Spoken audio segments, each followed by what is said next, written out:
everybody. Welcome to another episode of Morelia Python Radio. And tonight we are talking with Clay Emerton from Tampa Snakes. We're going to be talking about diamond pythons. And I don't know, Owen, we don't really get the opportunity to talk diamond pythons all that much.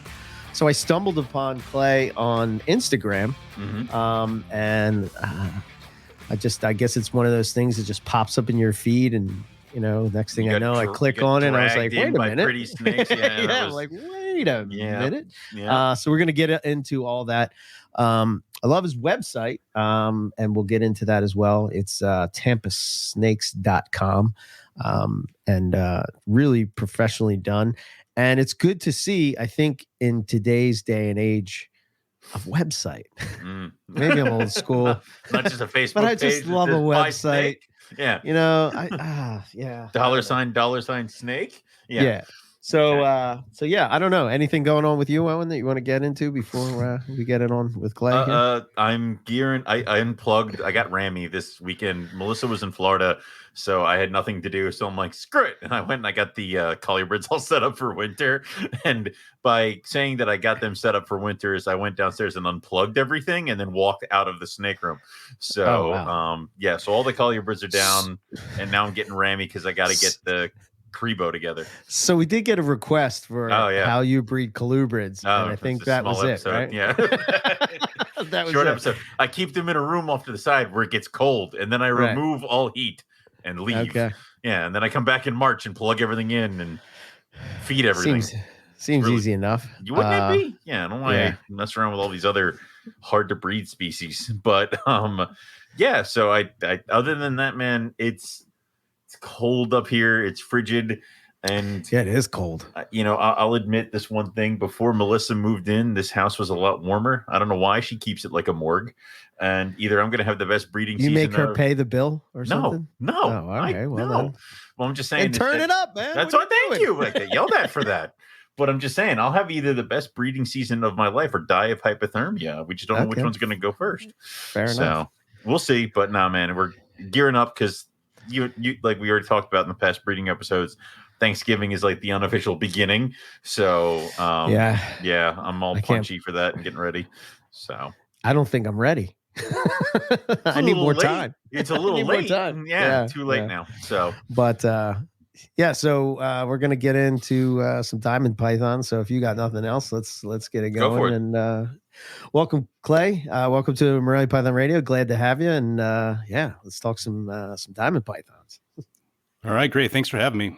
Sure. Absolutely. So, Clay, we usually start with everybody who's new onto the show. Is how did you get your start into reptiles? So what kind of dragged you into reptiles? So I'm originally from California and grew up in the Mojave Desert. And I don't know if you've been there before, but there isn't really a whole lot to do in the desert. And so as a kid, we would go out and go on lizard hunts and snake hunts for hours. My mom didn't let me keep any of them, but we enjoyed it. Eventually moved to Atlanta, and there I started a family. Wife didn't really want to have any dogs, so ended up with a red-tailed boa, a pair of Savannah monitors, very large enclosure I built myself for them, green iguana that eventually escaped through a hanging ceiling, and that was tragic in there.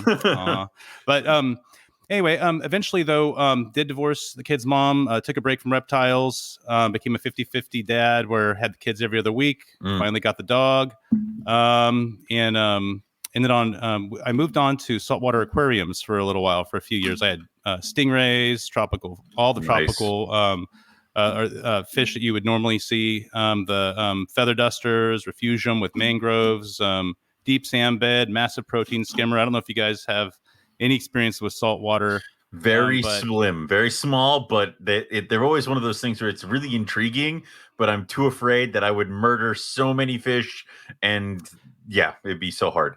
So I think that does happen. That definitely happens. It goes with the territory. A lot of money went into that hobby. But eventually moved on from there. I started dating someone who had a jungle carpet python, and I'd never seen a carpet python before. So this was my intro into Morelia. We discussed diamonds. At that point, Gosh, how long ago was this? 15 years ago. They're really hard to find, probably outside the budget anyway. But eventually I stumbled upon a Jim Sharphorn of PVC cages because I was going to buy a cage. And I ended up helping him put his website together and got a big discount.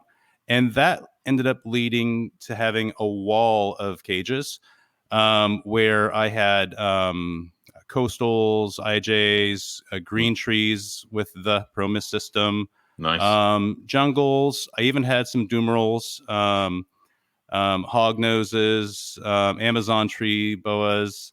And then lastly, the final snake we got was a very large adult albino Burmese python. Okay. So we had all these snakes. We're taking care of them, having a good time. And around 2010, I talked my kid's mom into moving everyone to Tampa. And so at this point, for a short time while we're looking for jobs out here, we all ended up under the same roof. And my snake collection got pushed outside to a shed. And that did not work out very well. At one point, I was trying to raise my own rats. I was managing all the snakes and the temp problems that you run into, the temperature problems in an outdoor shed, and that struggle.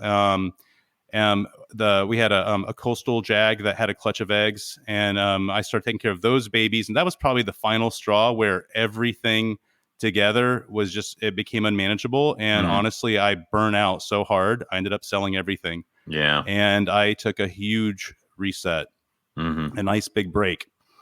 5 years later, at Tampa Repticon with a new girlfriend who hadn't gone through that burnout experience.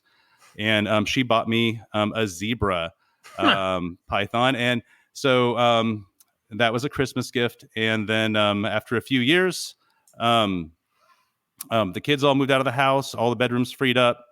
And that's when I started putting together my current collection that I have now. So this is right now I have diamonds, jungles, and diamond jungle jags. Nice. I have my own diamond room. I have my own jungle room. And then let's see here. I also have, this snakes kind of like all over the house. I don't know if you guys do that too. But... Yeah. Oh yeah. Yeah. I try not to, but they've migrated. My rough scales just moved into the office. So yeah. Yeah. So and while learning about diamond breeding, I noticed that there really wasn't a whole lot out there. So that's when I found NPR and devoured every episode I could find that even mentioned diamonds. And I'll admit that I didn't really follow everything that was being discussed. I knew the jungles, but I was learning everything I could about diamonds and breeding them. But and I was casually exploring the diamond jungle jags. But you guys were talking about scrubs and maclots, womas, blackheads, Timors, and all of that went straight over my head. Enter Billy Hunt. Oh, okay? No. So no. He taught me that man cannot live on diamonds and jungles alone. Well, I mean, he could, but there's so many more flavors of ice cream out there. So yeah. So yeah, it was about a year ago. And this guy named Billy messages me on Facebook, and he says, "Hey, I live in Tampa too, and I breed carpets." And I'm like, "All right, that's great, And we talked about our projects we have going. He said, "I have some maclots in the incubator," and I'm Googling maclots, and I don't really know anything about them. And kind of the conversation sort of stalled until I ran into him in Daytona. And at Daytona, I hung out with the carpet group late at night, talking, visiting. Exchanging information, and that's when I realized like Billy was a wealth of information, all around excellent guy to talk to about snakes, and I ended up deciding to buy one of his maclots. So I have one of his little killer maclots. No, it's a killer. I just cleaned its cage a couple nights ago, the little baby, and that's a little fireball. I thought my jungle babies were aggressive, but that maclot, oh man. I don't know what's up with baby mackerels. Why are they so angry? Like, it's chill, dude. The feeding response is perfect, though. It's dialed in, so that part's covered.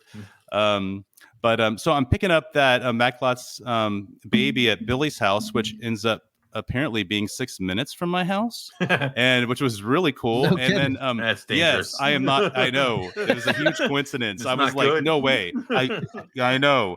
I GPS it, and I was like, oh my god, bro, you live like right by me. And so guess what? I see his entire collection while I'm there. Right. And as a result, I developed a rapid obsession over Timor pythons. And right now I have 3 of them quarantining right to my right. Yes. Here. Yes. So, good. Very good.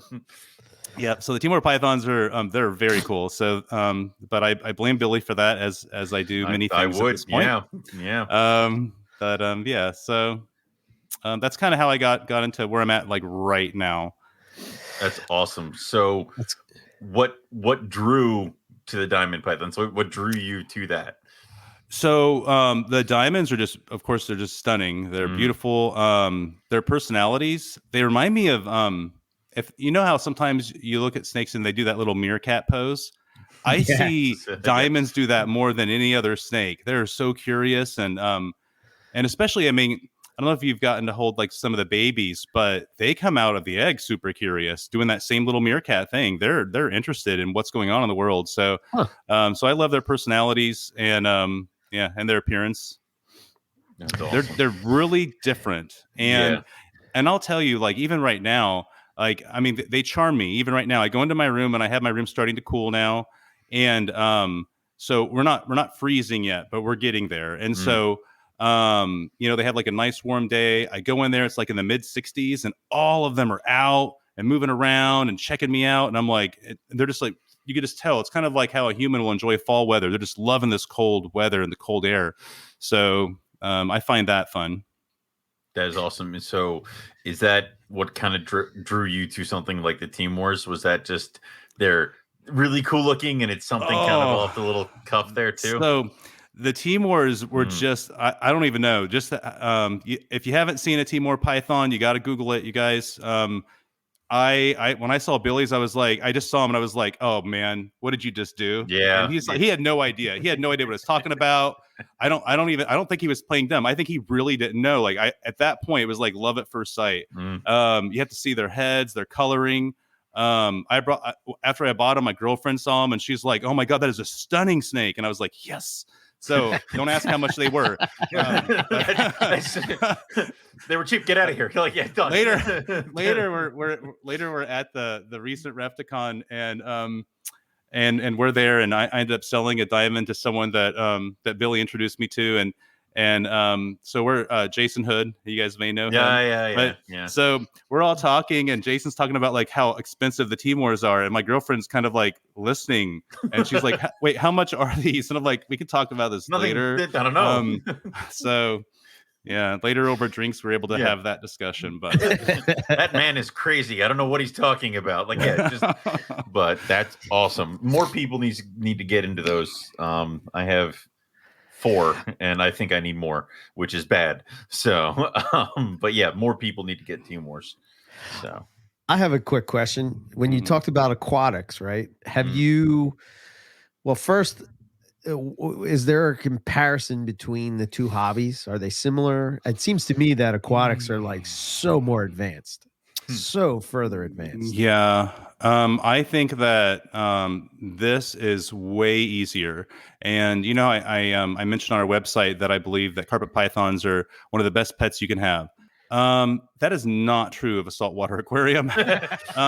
So you have to have a lot of time and money, and man, you have to check the water perimeters like in the morning and at night. And, you're checking your nitrates and seeing where they're at, because especially if you have coral. When we sold all of the saltwater gear, the last of it, I'll be honest, like my girlfriend and I at the time, we sat on the porch and just kind of stared at the car leaving with the aquariums, and I teared up, and I was like, wow. I don't know if it's like how people are when they sell their boat, Sure, the best day and the worst day or whatever. But the saga was over. Right. Okay. But yeah, I think though if there was a comparison, I would just say that if you do it right with your snakes, and if you're breeding, and you're doing high end snakes, then you're going to put some money in it. That's probably the only comparison that I would make. Have you seen has it helped you any sort of maybe technology wise or setting things up or thinking outside the box, if you will? Yeah. You know what? And I think anyone who's done saltwater listening to this will agree. It teaches you patience. Mm. Okay. And there's a lot of patience involved in the breeding projects. And, and if we're talking about like not power feeding snakes and that sort of thing, and just taking your time and being willing to take your time and do it right the first time, quarantining animals, quarantine is a great example. The longer the quarantine, the better. And in saltwater, you quarantine your fish. So I guess there's comparisons there. Yes. Okay. Yeah. It just seems, we've said a couple times that it seems like, well, I don't even know if it's just saltwater hobby, but just the aquatic hobby. Like they'll get a $10 fish and put it in a $5,000 setup. Whereas we get a $5,000 snake and put it in a $10 box. Yeah. It's kind of, Yeah. It's crazy, but okay, cool. Sorry, Owen, go ahead. No, you're good. So, aside from the diamonds, I know you kind of like went over all the other stuff that you kind of currently have in your collection. You didn't leave anybody out? You kind of covered everybody? Well, so let's see here. I've got actually 4 female diamond jungle jags. Okay. And I am excited about them. They're weird. I have one that's a neon zebra female. And if you'll see it on Instagram, and I don't have it on the website, but its name is Chiquita. Okay. And it's in my master bedroom closet, and we see it every day. We go in there, and it is the coolest looking snake. And it's in one of those PVC cages, a 2x2x2 right now. It's pretty small, and it'll just like look at you as you're walking in. And it's God, the pattern on this snake is insane. So I guess the neons are kind of like the gammas, I guess. I mean, I'm not an expert on this, but I guess like there was two branches of how the gamma line went. You had neons went one direction and gammas went the other. And this happens to be one where I believe this neon is going to end up keeping its color and keeping the nice. I don't think it's going to muddy up. So I think I got a good one. And this one I was told came from Charlotte Ultraviolet. Oh, yes. All right. There you go. You and I have sisters. All right. Yeah. Okay. So I was lucky enough to run into a guy, and some people might know him. I won't mention his name, but he was, I guess he went in hard into the hobby, and then got some really nice high-end snakes. And I happened to find some of them and took some risks and made some phone calls to verify information. And yes, I was able to get Chiquita. I also got a Vito Martin Gamma. And I think that was it from there that I kept from the snakes. I ended up getting 4 from him, but I kept only 2. I also have an Adam Hollander Gamma. It's a little girl, but she is gorgeous. She just gets prettier and prettier all the time. And I actually got to meet Adam in Atlanta around Christmas time last year. Great guy. Nice cages, nice collection. But let's see here. And then I have it's a Gamma. It was a Gamma with a Mike Curtin Jag. And a guy, I don't know if you know, Evan Wexler, I guess, is who produced it. Yeah, I guess we know that guy too. But it's one of his, and that's Aurora. And Aurora is one that every time someone sees this snake, they want to buy it. And and I'm like, honestly, I think the other ones have like better like backgrounds and everything. And but Aurora has a great head stamp. The head stamp is just amazing. So her coloring is great. And so those 4 are neat looking snakes. They're pretty. And I think, as far as engendering excitement at shows and everything, I think they'll be able to get people. I think they'd actually be like the gateway snakes to get some people into the hobby, actually. Those are like, you always talk about, there was always that one adult bright yellow something or other at a reptile show that somebody saw that was their gateway snake into Morelia. So you may 100%. have to just bring her around to reptile shows to start like hooking people in. So yeah. So before we get into the diamonds, I'm curious, like, what is your goal with the Gamma stuff for the jungle jags, the diamond jungle jag stuff? So I guess they're kind of like the fun projects for me. They're not anything that I'm taking too seriously. I just want to make some pretty snakes. Right. And Well, that's about it. That's just about it. I just want to make some pretty snakes and have that option for people. Yeah. And but I'm not like, they're not my passion. They're just kind of like little side projects, just fun side projects. That's how I really feel about them. Nice. Yeah, they're cool. They're yellow. You can't beat that, They hurt. Yeah. To go with them, so I have well, I already told you I have the Maclots and I have the 3 Timors. Now, getting into the jungles though, so to go with them, I did have to get some males. So I have a Martin zebra male that a lot of people like. There's an Instagram photo of my girlfriend holding it up, nice, with some greenery in the background. But that zebra is stunning. Its name is Enigma. I have just a nice bright wow male.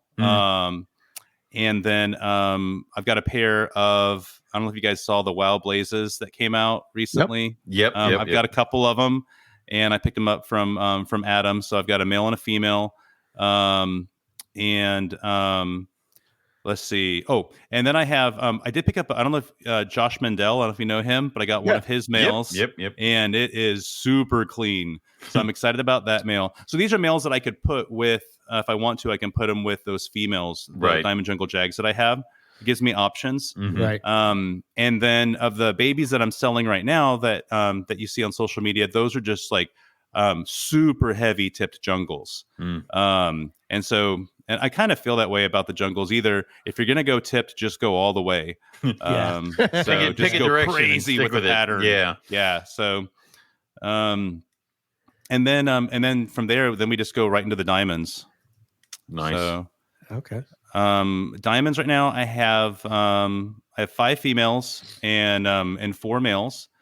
And Kaya is the one that, and by the way, we do bring a lot of these snakes to the shows. Nice. Okay. And I believe that, especially for when I go to carpet shows, there's a couple things that I usually hear. One is I hear that you have the best looking snakes in the place. And I don't know if that's true or not. I just know we hear that. And we get a lot of feedback that's like that, like across the room, I saw your snakes. And I'll tell you the reason is because we end up with, like, we have one table with the baby carpets, and then we have one table with here's what these can be one day. Here's what they'll grow up into. Yeah. So good move.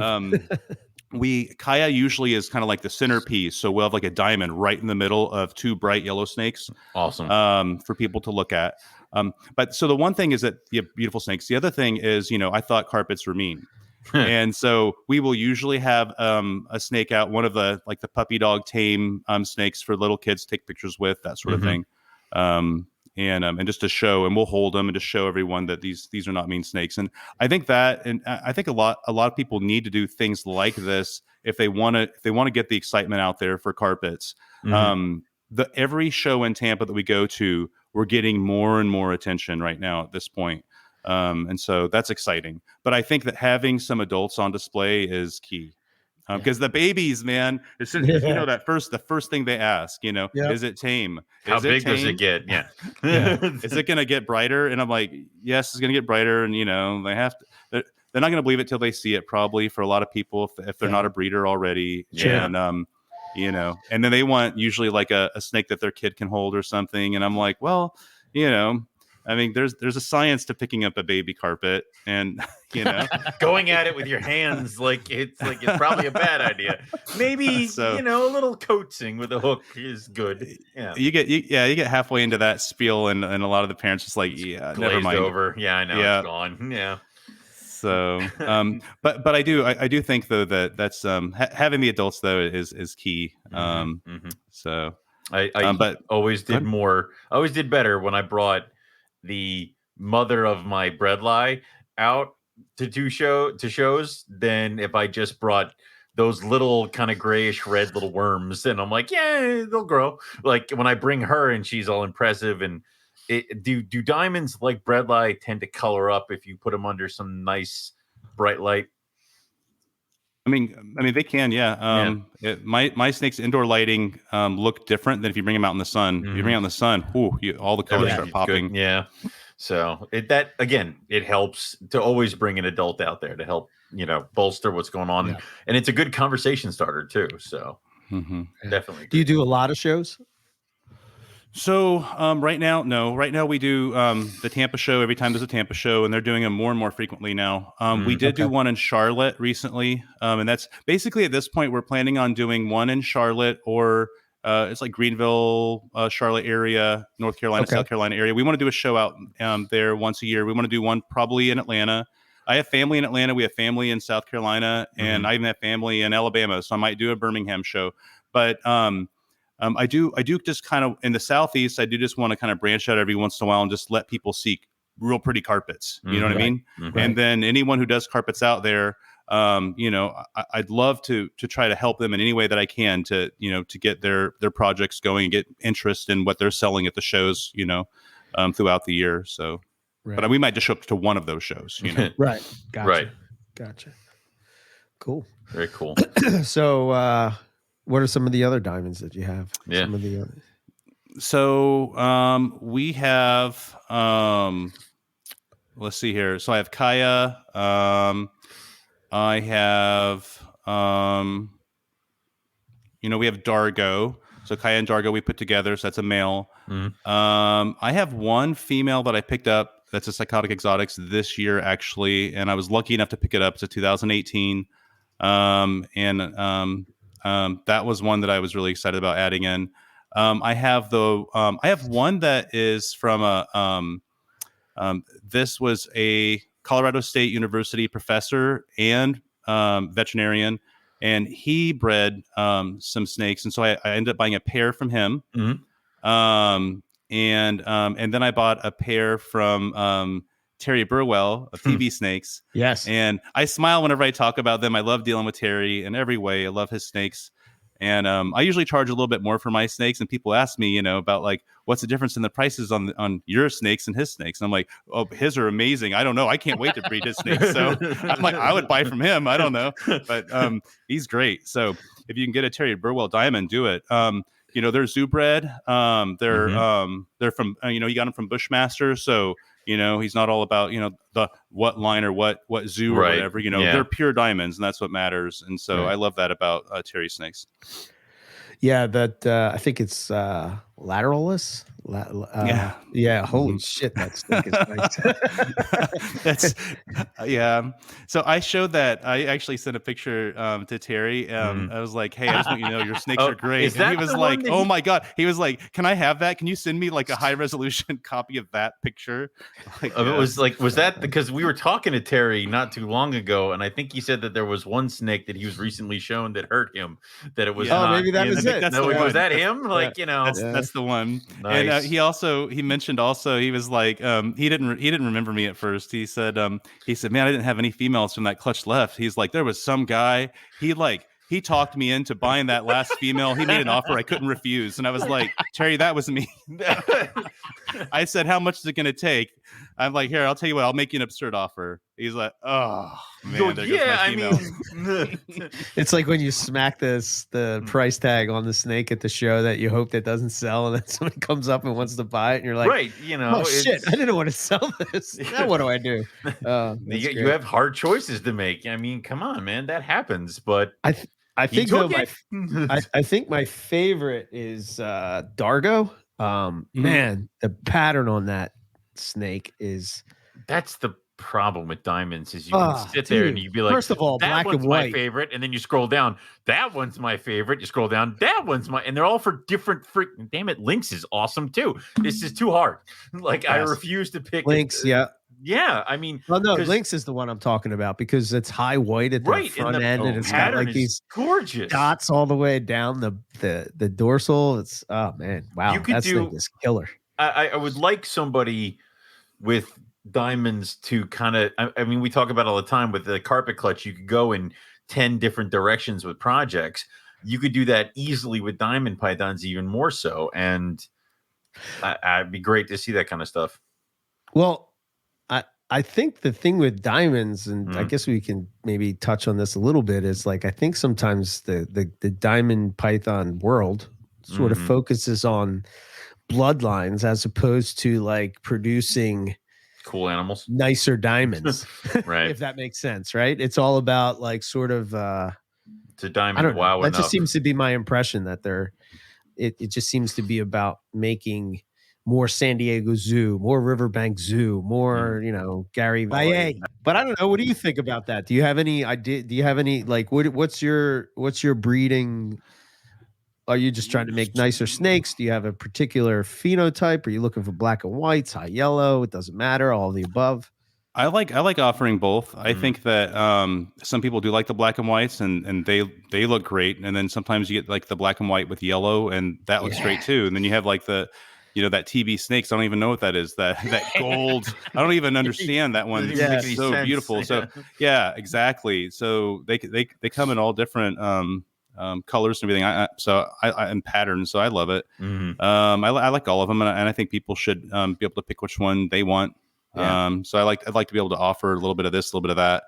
Okay. And as far as lines go, so I think that lines are, to me, they hopefully help us better establish like maybe the purity of a diamond sometimes, Sure. if someone can tell you the background of the snake and where they got it from and that sort of thing.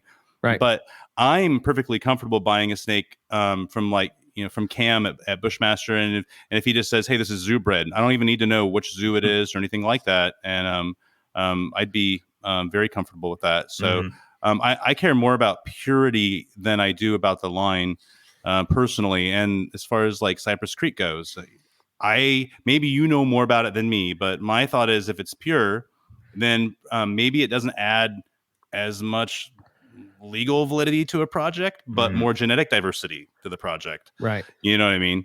So, and I don't know if that genetic diversity is necessarily a bad thing. It's never a bad thing. My thinking on purity in all carpet pythons, because I think this, I don't know. I think that the more and more I look at it and look at wild carpet pythons and the variability and the idea that somehow we have these, 7 different bloodlines from all these different subspecies or who knows what they're going to be.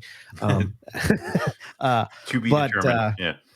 I don't know, man. I think I'm leaning more towards the idea of, if I guess you have to take somebody's word for it at some point. And like, I guess what you're saying is sort of like where I'm at, right? If somebody's saying that this is legit and you trust that person, well, I'm going to go with it. You know what I mean? And there's going to be people out there that don't agree with that, and that's fine.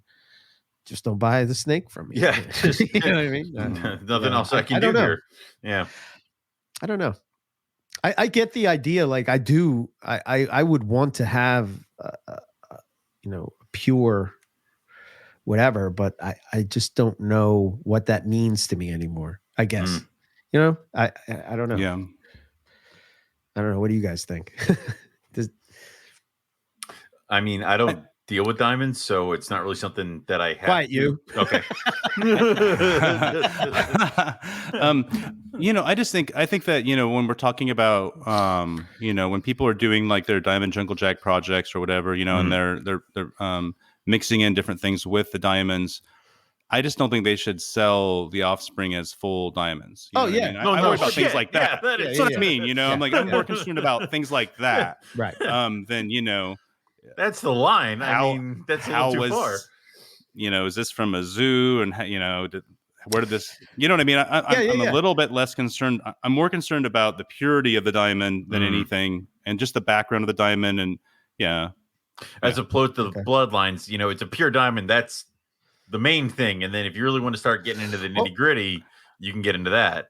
But I think you made this point, I think, is sort of like the whole idea that, and I fell into this too, but I never got to the point where I was going to start to outcross it. Right. So I wanted to have the different lines because I wanted to be able to outcross and mix and match these different lines, not so much to preserve the bloodline, but to sort of be able to have genetic diversity breeding options within my breeding projects, So I don't know. Very cool. All right. Maybe we should get into keeping. Yeah. Tell us let's talk about what are your setups and what do you got everybody set up in? Because you have some pretty unique, cool little setups and stuff like that. So huge. Let's talk about indoor, outdoor, I guess. Sure. I think that anyone who's keeping a lot of diamonds or breeding diamonds should at least have the thought occur to them sometimes that would these snakes do better if they were outside? And I have one of the Crutchfield diamonds, and a lot of people have seen his setup. It's on YouTube. If you haven't seen it, it's interesting. Um, how practical is that for everyone? I'm not sure. I don't know if we're going to talk about diamond python syndrome. A lot of times that comes up. Sure. But we can. I have read on the forums where in Australia, where they have these outdoor enclosures and the snakes are still getting diamond python syndrome. And the thought is too much direct sunlight there, if you can't manage how much heat they're experiencing. So then, then that can cause problems, metabolic issues. And so, when I'm looking at an outdoor enclosure, so that's my number one consideration is, how much sunlight will this get year round if I'm going to keep the snake out here year round? And can it get away from the heat? Do I need to have something like, do I need to dig down, to give it someplace cool to go to, or and what's involved in that? I know if I do eventually build something outdoors, I probably will consult like someone like Jason Hood. I know he's been doing some building outside, and I want someone with experience to kind of guide me there. And Florida, especially, we have tons of humidity, rust. There's rain. So there's all kinds of things that I'd be concerned about, and then just there's security for two things I would be concerned about. One is, we have I hear coyotes sometimes howling out back. I hear, there's all kinds of different, wildlife out here, predators that could mess with my snakes. And then also, there's people who, come in and steal your stuff. Yeah. That recently happened to Tom, I think. It was, yes, and he's out in the middle of nowhere, I think, right? And so, and I'm in like a subdivision, right? And where people can more easily jump in your backyard, grab something, and run. You know what I mean? So I think about things like that. But my number one concern is that, like, if I have them indoors, as far as temperature goes, at least I have a pretty strong control of the ambient temp that's going on there, right. And offering them really easy way to get out of basking heat if they want it. Whereas I think outdoors sometimes they can't. And diamonds, I have some that are they move around a lot, and I have some that just kind of stay in one spot, and they're pretty lazy. And so if you have one that just says, I'm pretty comfortable here, I'm not going to move, I'm just going to stay and hang out here in the heat, this is fine. And but is it fine though? In the long run, is that going to be fine for the snake? So yeah. So they need the gradient is almost what it seems to be like. Is they need to be able to, like you said, get away from it. And I don't think that almost doesn't seem to be in the head of most people who are thinking snakes need heat, and they don't think that maybe it's too much or can be excessive, and kind of backtrack it there. So that makes a lot of sense with the whole digging down thing. I like that idea. At one point, I was speaking with actually with Nick about something else, and we talked diamonds for a second, and he was saying, and he planted this idea, and I'm never going to forget it now. What if you can build something where they can go outside? They could be inside in your diamond room, and then go outside, and then just migrate back in whenever they want. And so I've been trying to figure that one out. 'Cause I'm perfectly willing to do it. I have the space, and I'm willing to invest in it if I can figure out a way. So I still think about that too. I just think with the diamonds, it has to feel easy to them, right? To move around. And speaking of that, so my current enclosures you'll see on my website, and maybe by the time you listen to this, I'll have already switched out my enclosures. But for right now, the current enclosures, there's I make a lot of use out of vertical space, and I've noticed that, like, some of my males, especially the younger ones, they will haul butt up and down, and they're all over the place, and they love it. I've got Kaya, the large female. She's in like a 6x4x2 enclosure, 6 foot tall. And so she will climb up sometimes. And most of the time, though, she'll just kind of hang around she'll make use of about 3 feet of that enclosure of the vertical space, and she'll make full use of the horizontal. So my thinking on diamond enclosures has changed a little bit where, like for example, I have had probably for 9 months now, some enclosures on order with animal plastics, and I got an email from them yesterday telling me we think we're going to ship it next week. And so wait, that is Ali sent me an email, and these are not small orders, you guys. So right. There's a lot of money tied up in these orders, and so I'm like, this is my whole diamond room, and we're going into breeding season, so I'm like really interested in what's going to happen with these enclosures, and love the responses. We think we'll do it next week. Oh, okay. Yeah, I'm like, thank you. Okay, we'll see. And then I'm like, well, maybe if you want to save on freight, there's this other order too I put in recently for my jungles, and you can include maybe that too. Maybe you can just put them all in one package. No, all right. What if? But so I'm like, so we have the current my large diamond enclosure I'm using now is 6 tall by 4 foot wide by 2 deep. Okay. And my next, we'll call it the second generation animal plastics enclosure, is kind of going the other way. Instead of 6 tall, it's 6 foot wide. Okay. So by 4 foot high. Okay. By 2 foot deep. So I just kind of like swapped out the height and the width. So I'm giving them more. We're staying with the same cubic feet, right. But we're giving more to that width. And I think that from what I've watched of their temperament, they'll appreciate that more. And as far as just going 4 foot high, I think 4 feet is fine. Yeah, I do. Oh yeah. I mean, that's so a retic size cage. Like, that's awesome.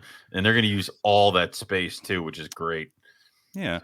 I have some right now that I have some diamonds, some smaller ones that are in 6 foot tall by 2 by 2. Okay. So I do have I drilled, the holes in between on the top and the bottom of that 6 foot height enclosure. And the males, they use it. I have a female that absolutely will not. She stays in one spot up by the basking heat, up in her hide, and that concerns me because I'm just like, what if the best thing for her health after an hour or two of basking is to get out of the heat, but she just doesn't want to go down. She doesn't think she'll be able to make it back up or whatever, I mean, I think about these things. And this is why there's some of them I think will thrive with all that vertical space. And some of them, I wonder if they just won't.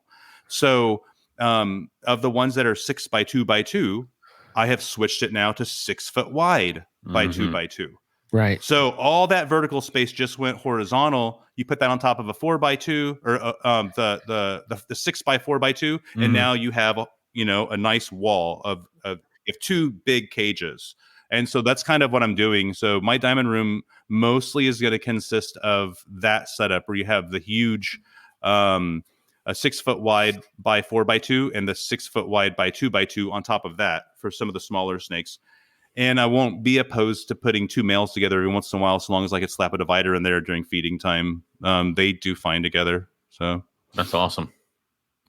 I know it's weird, but the male diamonds they do good. If you accidentally end up with 2 of them in an enclosure, they're chill. Really? Me and Rob, it's funny. Me and Rob were talking about this the other day, and recently he has his tree boas that he sort of kept the whole.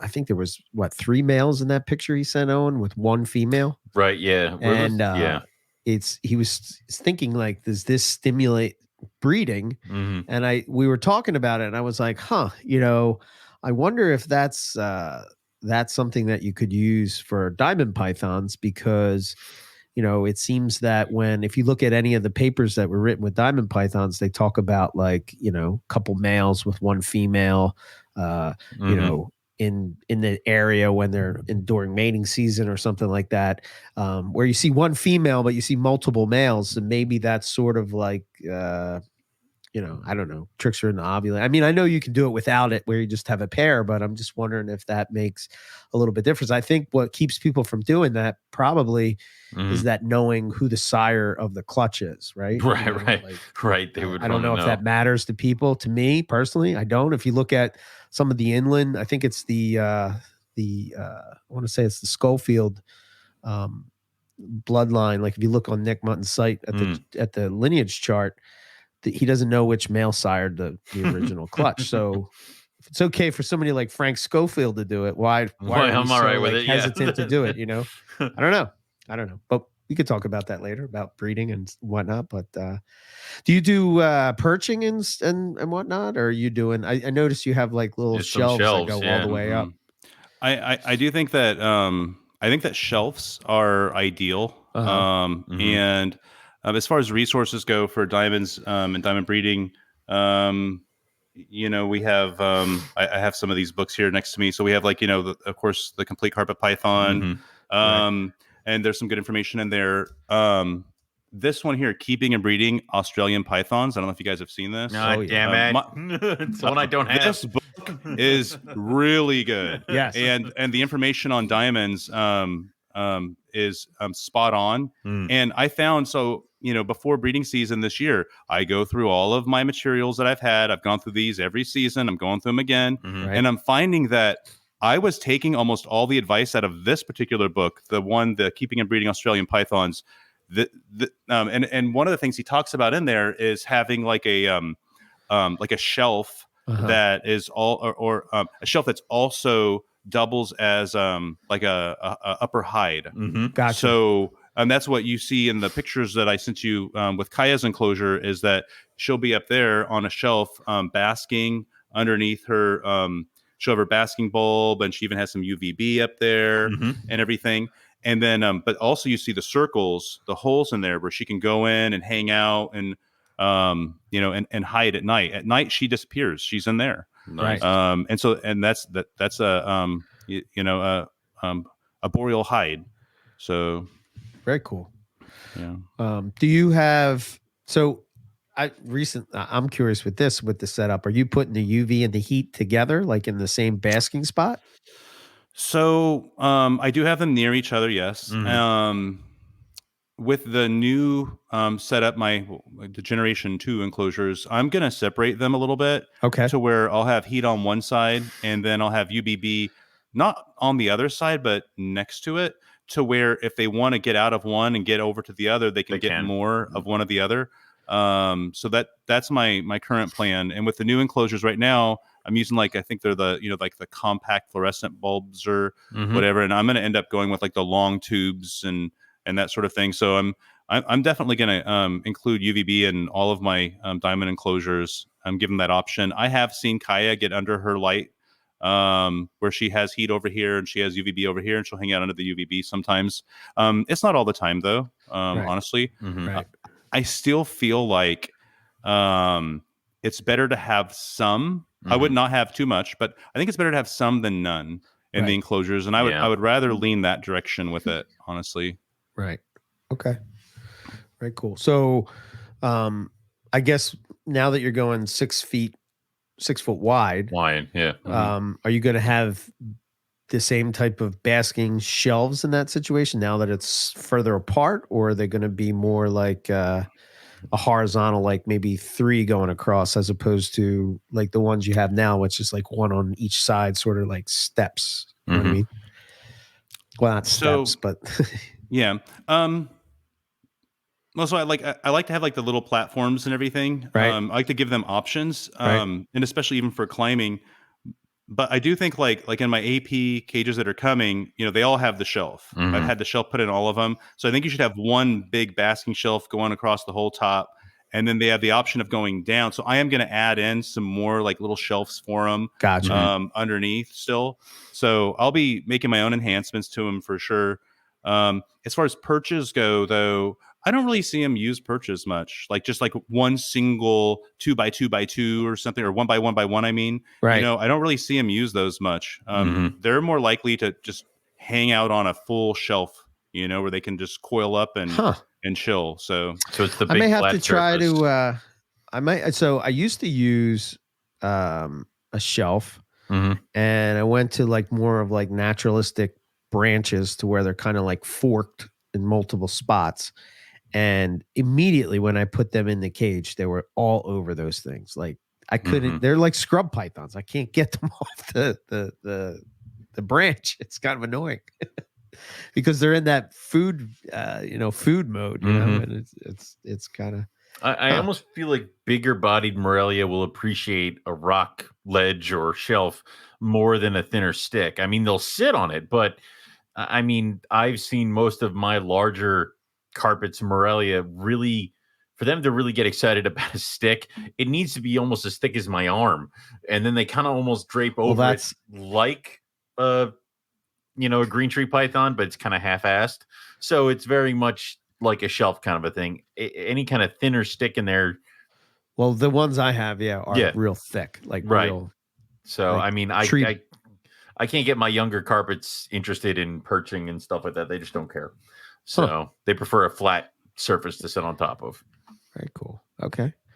All right. So that's your adults, but how do you keep the younger ones? Yeah, the Do you little do ones. anything different? So, if we're talking about the babies, I keep them like I do, my jungle babies.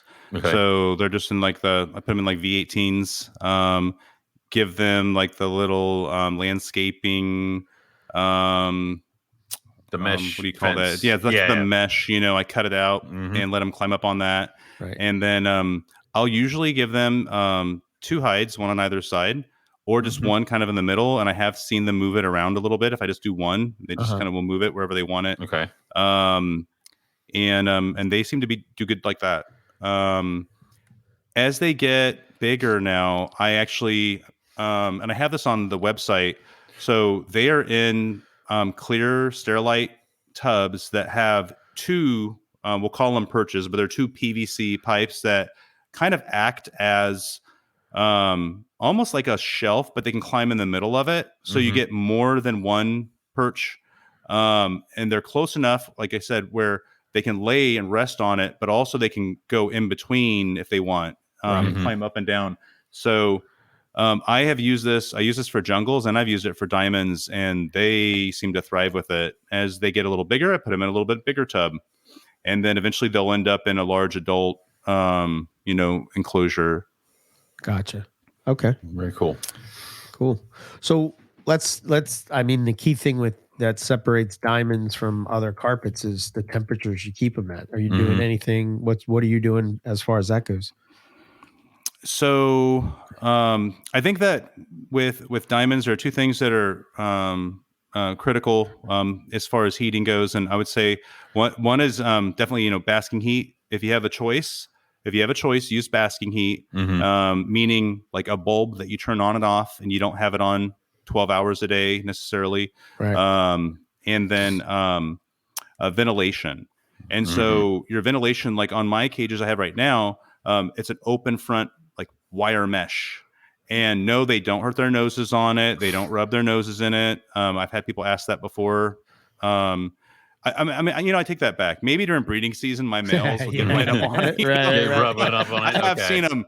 They get a little, they're wanting out. But other than that, no, they're fine. They like it. And but what happens is when that basking light goes off, you turn your heat off. Mhm. Your enclosure cools down much quicker that way. So as long as your room is a cool ambient temp, the whole enclosure is going to cool off, and your snake's going to cool off. And keeping a diamond cool is I think critical. Mhm. Yes. I see, and you may see them too. Sometimes people will be selling adult diamonds. Mhm. Adult diamond females even. I think I saw one on Fauna recently, and this is like a 7-year-old snake. When diamond python syndrome starts to show its symptoms? 7 years. It's 7 years is the magical number. Go on to the Australian forums, Mhm. and they say 7 years is when you're going to start to see something's weird with the snake. Mhm. And so I wonder if just so many people in the States just struggle with these snakes. Mhm. With keeping them cool enough, and then it comes back and bites them. Or maybe they pick up a snake that's 4 years old, Mhm. and the damage is already mostly done, and they don't Right. even know it yet.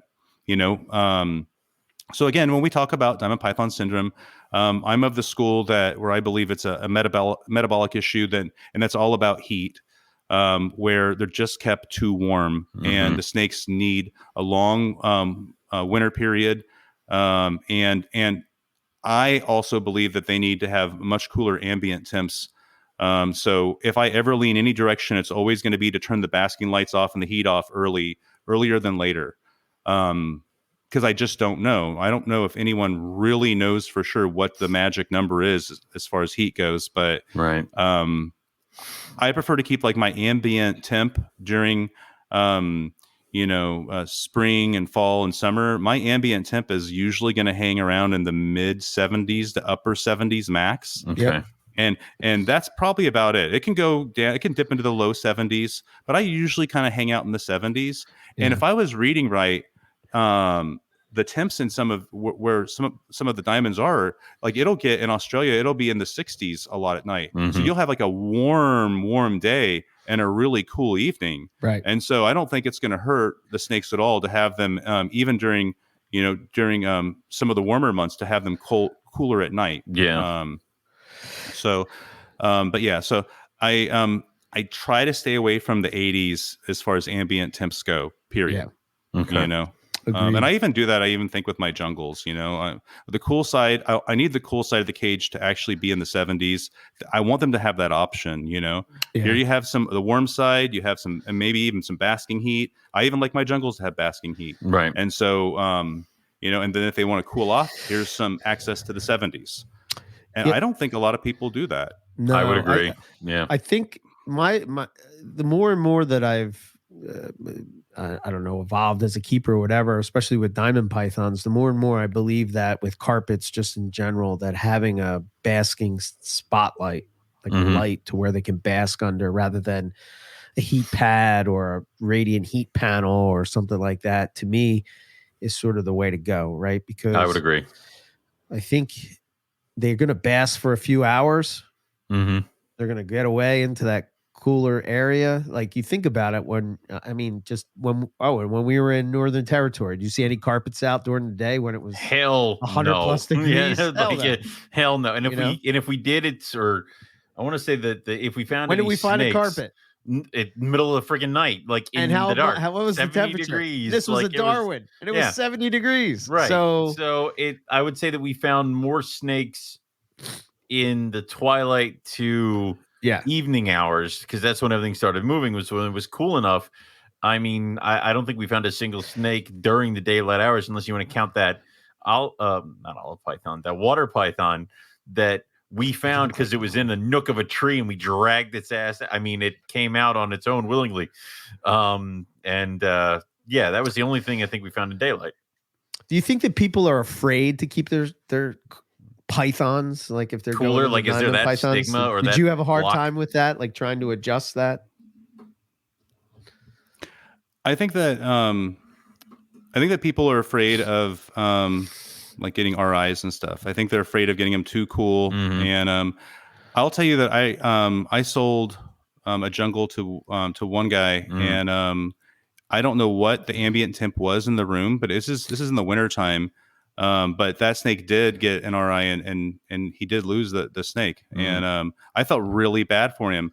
But I think it's because I asked multiple times to go see what room it's in with my temp gun. I'm like, I will come give you all the support I can to see what's going on with this room. And it was a younger guy, a kid basically. And so, but I think he probably had that snake in a room that was like ambient of like 60 something, right? A jungle baby. And I'm like, all right, so that little heat pad is not going to be able to keep up with that ambient temp. And so he ended up losing his snake. So I think that people hear about experiences like that, or have experiences like that, or maybe they just have like, maybe they had a 10-gallon setup with maybe, a ball python, or one of their friends did, and it just had a light bulb, and they turn it off at night, and now the room's getting into the 60s and the snake gets an RI. And so I think people are afraid to get their snakes cool. But I think there's a difference though in getting into like, the 60s and low 60s and, in the mid 70s. Okay. So, right. Yeah. So, with heating in lighting and stuff like that, it kind of goes hand in hand with like feeding. So, what is your approach to feeding these guys? Because that's something that we've always been, at least what I was told when I kind of tried and failed at diamond pythons, is don't feed them too much.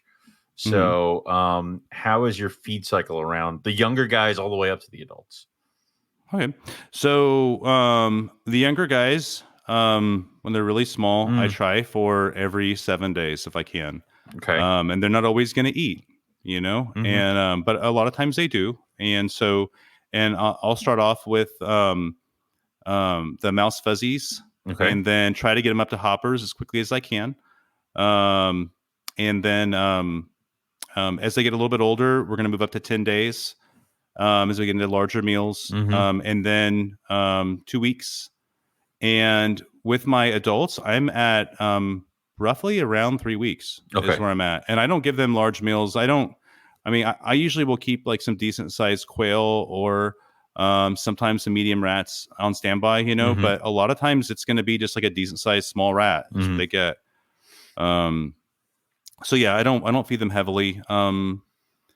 And when I acquired Kaya I felt like she was a little bit overweight, and immediately, you know, we were on a small rat diet. So, and I have a jungle that's that way too. So immediately. So basically, you don't go above medium rat maximum. Oh yeah, absolutely. Yeah. Okay. Because we've all seen pictures of the diamonds that they pull out of the bush, and they're massive, and they've like clearly eaten like a cat or something else like that. So I do know there's some people that push for certain species of python that can get larger. They said that it needs to be to have success. It needs to be larger. Like the ones that come to mind are olives, blackheads, diamonds, things like that. So you would say that you could totally have success keeping them on the smaller side. That is my current approach right now. Okay. And I definitely believe that's true of the male. So I think that a small male can be a very productive breeder. Right. And a young, smaller male. So I would not get them big. I don't know if you guys saw there was a video recently that it was the Timor guy, the gourmet rodent guy. I don't know if you guys watched that video. Yeah, I do know. Where he's like feed them, and so and he said that was a key to success with Timors. I don't know if you guys what is your thoughts on that? I haven't heard your opinion on that. As far as he said people were saying it takes years and years before they're willing to breed or before they're going to breed, before they'll go, and he said no, it's just because you're not feeding the females enough. What do you think? I would say that there's many ways to skin a cat when it comes to breeding. I would say they either get into your routine or you have success breeding another way. I would say definitely feeding heavy going into breeding season with certain species is going to do it for them. Other ones, they're not going to give a damn. Like, it's just going to be the way it is. So I definitely put the food to my Timors, but it's not like a run at them and hit them with a rat every week or 2 weeks or whatever. I usually tend to just offer them larger meals. So, jumbo size rats, or if I have them, because every once in a while I get the bags of bunnies that I get from my retic. They have like the small ones that just kind of get crammed in the bottom.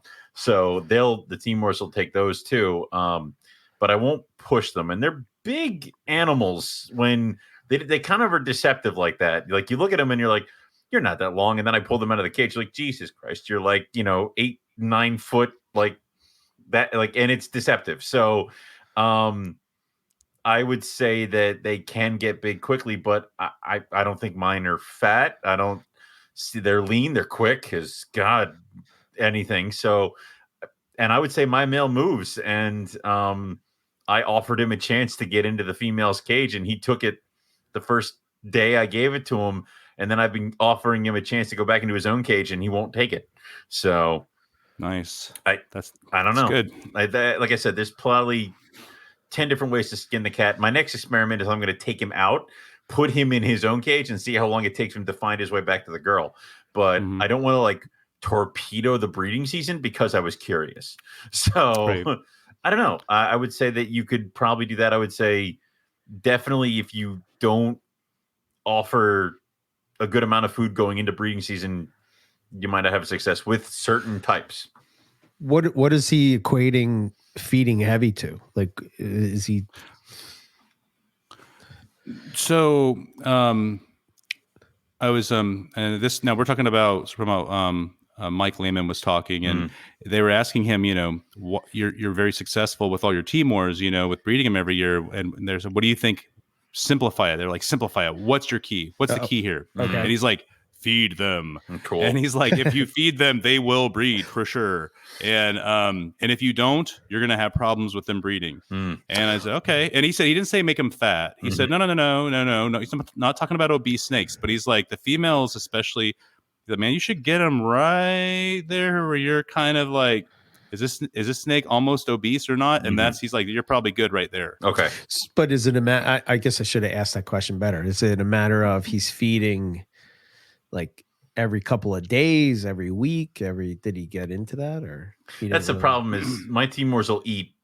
It's not really it doesn't matter. It's a size thing that you're trying to get to type of thing. He made a joke, and I don't know if it was in poor taste, or I don't even know if it was a joke, but he said, feed them enough until they vomit, and then and then back it off just a hair. And that's going to be where you should be feeding them. My God. I know. Why would I don't know if that? This is true. I don't do this with any of my snakes. Yeah. We're talking Timors only, by the way. Right. We're God, talking diamonds or jungles, but I'm just like, I don't know. I'm reading all about Timors right now, and I'm trying to figure it out. Yeah. And I'm going to put my head together with Billy. Billy just got some more Timors too. So he said, I got 3, and he's like, that's it. I'm going to have more than you, Clay. And I'm like, all right. So I'm like, we're going to put our heads together on these. So send notes to me. Like keep track of your conversation, and then just send the notes over here to me, because I kind of between the 3 of us, we have like what, 12? Come on. So I kind of think it might be the timing of the year. I think it's timing. Yep. I think with python breeders, a lot of times they follow that Burmese ball python approach to breeding. Well, I shouldn't even say ball pythons, because that's not even the case anymore. They're breed all year long. Yeah. That's totally changed. But I remember back in the early days of trying to breed them, it was sort of like what we do with carpets. And these species that maybe experience more temperature fluctuations. But I think with those Indonesian pythons, I don't know. I seem to think they cycle off of pressure, feeding, light cycles. More people have success with things like white lips outside of the normal carpet breeding season. So I think because they're not, I think that you're seeing more people have success with species like that, because I think that people are keeping smaller collections. They're more in tune with those species that they're keeping. So instead of doing the stupid stuff like what I did, where you had 15 extra python special projects, whereas if you have 1 or 2, so it's different than what you normally would do. Right. You might have more success because you might be more dialed in. It's easier. I mean, I don't know, isn't it? It is for me. If you have less animals, you got less things to look at, which means you're spending more time with watching, observing individuals rather than just going through the motions. And it's also just cramming it into the box. Like I've been trying to breed water pythons the past 2 years, because my male and my female were of age on the same plane of carpet python ages. So this past year, both my male and my female put on a considerable amount of size. So it's like, okay. And now I feel more confident trying to breed them this coming season than I have the past 2 seasons, because they both grew. The female looks way more of a mature python than she did last year. So I'm like, all right, maybe now we'll have success. But this going on that, like she's almost 7 at this point. And if you're thinking about carpet python, 4 years old, she should be breeding. So I would say water pythons would probably be 4 years old too, but I don't know. And apparently it won't go. Well, I got to get more liasis under my belt. Otherwise, Billy's just going to run me out of house and home here.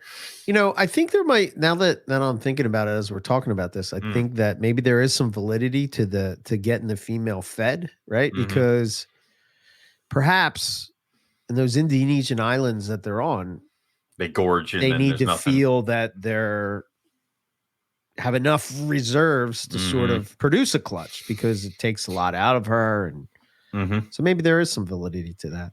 Either way, Yeah, I'll play with it. I'll figure it out. I'll watch you guys try to make Timor pythons. Wish you the best of luck. Yeah. Beautiful snakes. Okay. Awesome. So what about breeding diamonds?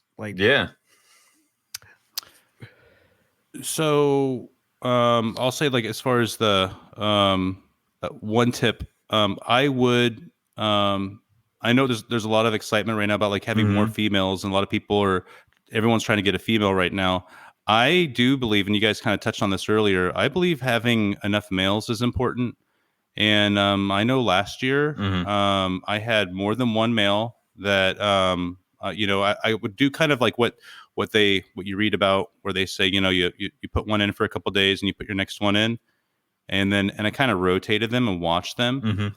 And I know that if you read like the Shine papers, he talks about where he says like, multiple males are breeding with the same female. I did not have that experience, and I know that I've read where others also have said they have not had that experience. A lot of times the female apparently does really take to one male, or is it one male that takes to the female?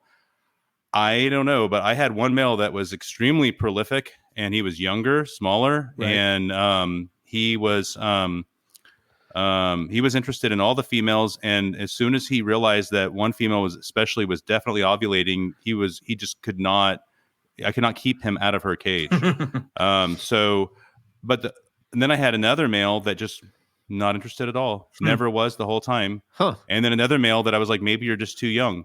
So, but my point is that I could have easily had a different year if it wasn't for having that third male that was ready to go right out of the gate. Yeah. So, I don't know if that is a key.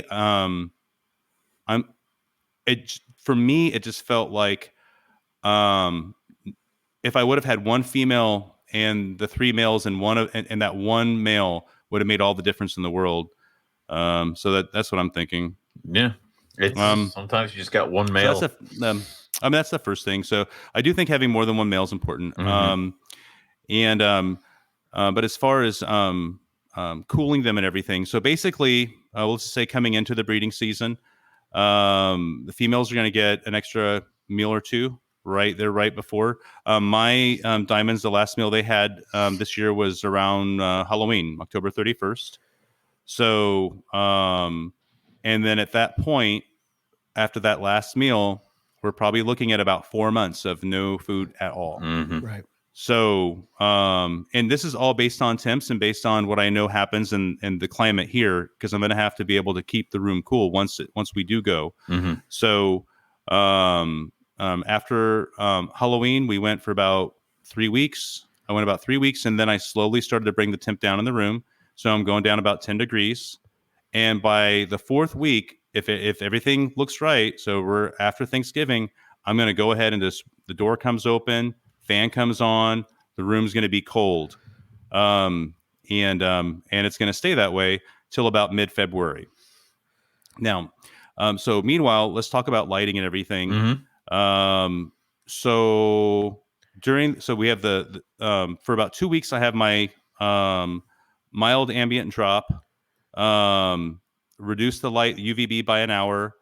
The basking, no change. So my basking normal time is about 5 hours. Okay. So the timer for the basking light's about 5 hours normally. So initially, no change to that, but I do back down the UVB and the light by an hour, and then now I'm getting into December 1st. Okay, so now we're going to start going into the 50s. So at this point now, we're going to drop the light and the UVB 2 more hours. Okay. So now we're down to about 7 hours. The basking light the basking heat is going to go down to about 4 hours. It's going to stay like that. So I'm not going to go less than 4 hours. And a lot of that can depend on your room too, and on your enclosure.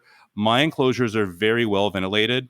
So if you believe that your diamond python only needs, if you wanted to have 2 hours of good heat, well, it's going to take a while for my enclosure just to heat up anyway. So I kind of want to lean to the cautious side and make sure that they're getting enough time for that heat to build up. So that's kind of where I'm going to keep mine at.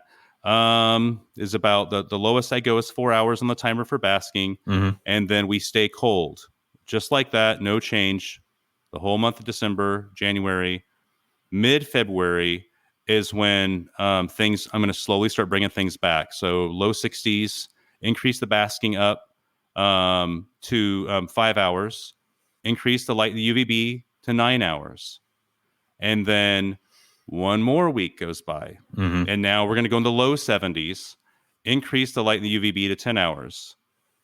And then one more week, and now we're at the very end of February now. So here we go. This is it. And this is where I'm going to crank up the heat. We're going to be at 78 degrees at night, ambient. I'm actually going to have a heater in the room to make sure the snakes know everything has changed for sure. If you had any doubt in your mind, right? We're now at 82 ambient during the day, which is not going to be normal for the year round. 78 degrees at night.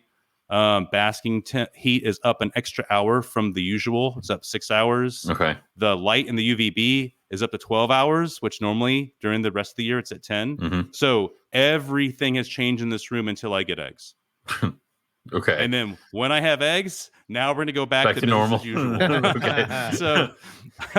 So that's kind of like how my approach is. And then again, back to normal is going to be back to where the ambient is going to be low 70s to midish 70s, and 10 hours for the light and the UVB. By the way, I say 10 hours, but I also have a curtain. So the curtain is there so that they're going to get, they're like, like 8 to 6 is what they're getting. But then as far as the timer goes for the light and the UVB, but they still have light coming in from outside still in the mornings and the evenings. So they're probably truly getting about 12 hours. But yeah. And then a basking of 5 hours. So, and I know some people go basking of 8. I've heard of that. I've heard of people going less than 5 hours on basking. But again, I think it really depends on what is the ventilation like on your enclosure? Right. Does it build up heat, or does it, like mine really don't build up heat? I actually had to add plexiglass a little bit up towards the top to kind of insulate some of that upper area to hold some of that heat in. I'm curious, with the new AP cages, did they add special ventilation for you? I was afraid to ask for that because I didn't know if it would add on like a lot more longer time to my order. You know what I mean? Yeah. So Special cuts. I'm not going to lie, because, I told you, like, they just emailed me. Last night I had trouble sleeping because I was thinking about how I'm going to ventilate these AP cages. I'm like, all right, because I'll probably, make some sort of like rectangular, squares or something, you drill and then you saw it or whatever, and then put in like some, So I have some ideas of what I'm going to do, but I'm definitely going to ventilate the heck out of these cages. So, because they're glass on the front, so it's all going to have to be on the back or the sides, but I'm going to guess that I want to keep structural integrity on the sides. And so I'm probably I'll mess with the back a little bit, upper, lower, mainly probably in the lower, and on one side. So I want them to have a cool side and a cool bottom, down there. And just if they want the heat, I want them to easily be able to get to the basking heat and easily get away. Gotcha. Right. Okay. So I'm curious, when you change the room and you're going into the, I guess you would say springtime, right? Do you do anything with feeding at that point? Are you feeding them before you're doing introductions or anything like that? So I'm going to do the feeding and the introductions around the same time. Okay. And we're talking about for the females for sure. And the female is going to eat all the way up until eggs, ovulation. Until the prelay shed, she's going, she's going to eat. So larger prey, smaller prey, more often. Let's go with like small. Okay. Just small rats, Right. Okay. And I think I could offer something to the male. I did last year, and the male was fine. The male kept breeding; it was no problem. Sure. So, okay. But the female for sure was interested in food, and I was actually really disappointed. and scared that I wasn't going to get anything. And because she was eating, and so she was interested in food, and then she wasn't. And I was like, yes. Yeah, that is a good sign, right? Yeah. Like you almost want them to stop. Yeah. So, okay. But I think I do have, I was looking here. I think I have the timing on how that worked out. Okay, here we go. So after the first lock with Kaya, it was 73 days later when I had eggs. Oh, okay. Okay. That's like right on the money too. Yeah. Yeah. 129 days later, 4.5 months after the first lock is when the babies came. Oh, wow. 4.5 months. Okay. So this is a long commitment here. Yeah. Yeah. So first lock, let's see here. Pre-lay shed was 51 days after the first lock. And then I had eggs 22 days later. Wow. Okay. 56 days to hatch at 87.5 degrees. That's awesome. I don't know if anyone's going to be interested in this. No, but I mean, dude, they will. Everybody. 56 days at 87.5 degrees, and we had babies. Nice. Okay.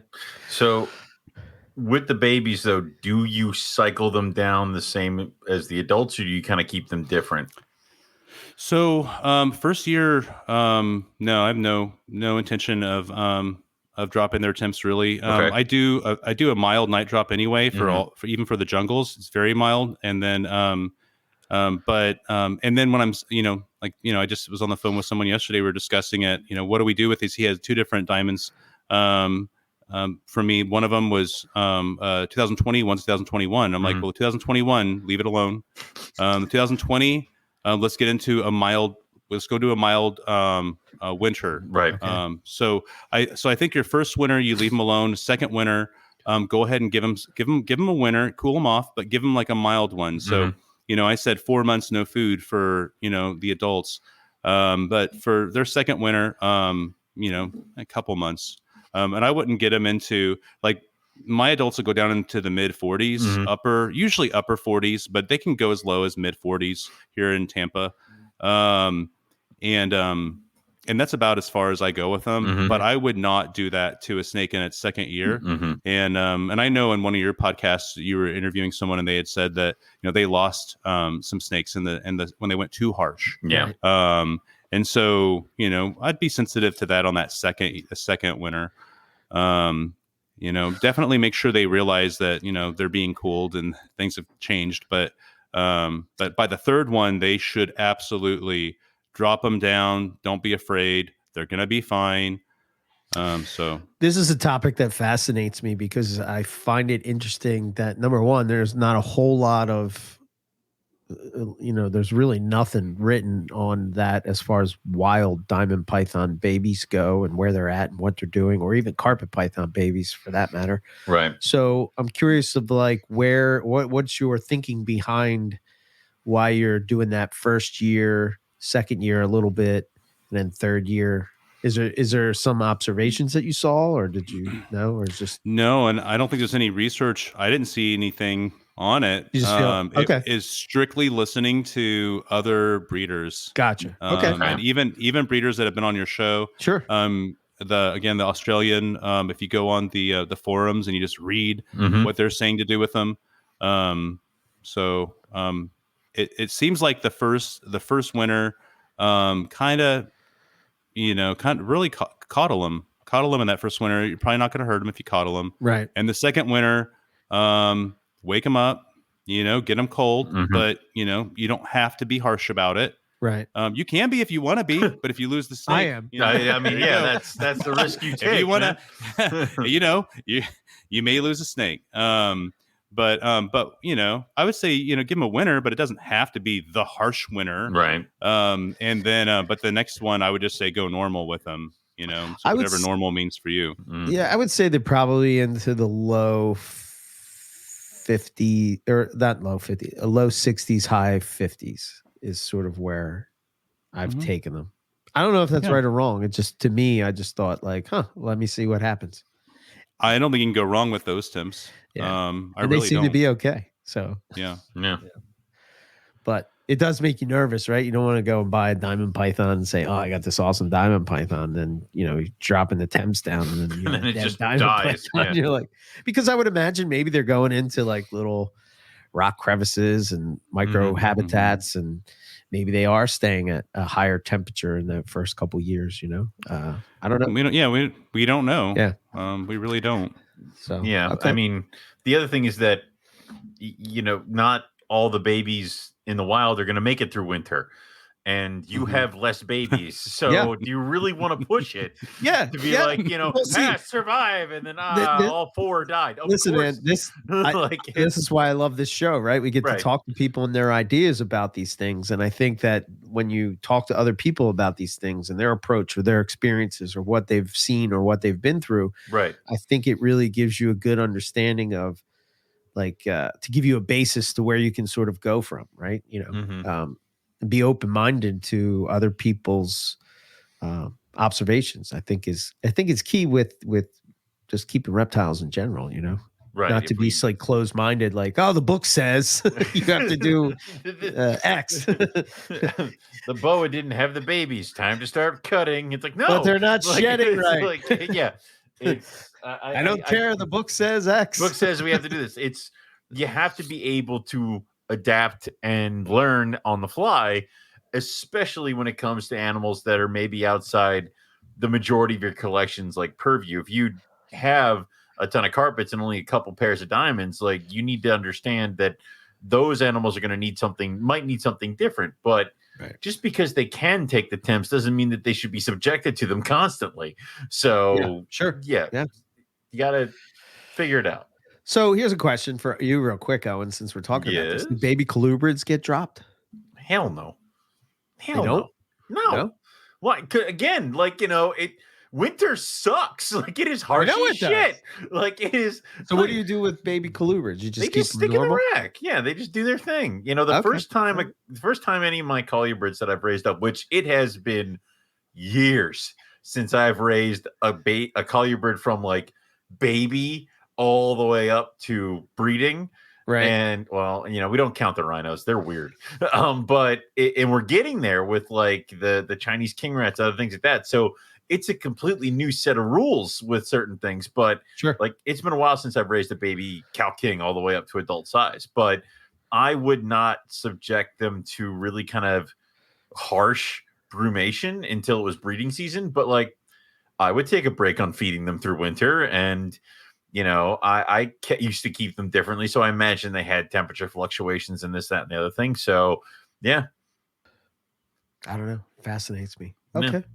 So those babies, they're a pain in the ass to get going. I've heard that a lot. Horror stories. Diamond pythons are tough. Yeah, you I mean, you offer them food and you wait, and sometimes you just have to wait them out. I have heard of people who give them live for the first like 3 feedings, and before moving to frozen thawed. And I've heard some people don't even see that as optional. I went frozen thawed. I had one that I had to go live with. It just wasn't going to eat, but it was only one. Okay. One, and then I went right to frozen thaw the next one. And I was like, yeah, all right. All right. But I mean, I would be sensitive, to their needs, but I would always try frozen thawed first and see what happens. I think that's the true thing for all snake species. Try the frozen thawed first, and then if they take the frozen thawed, awesome.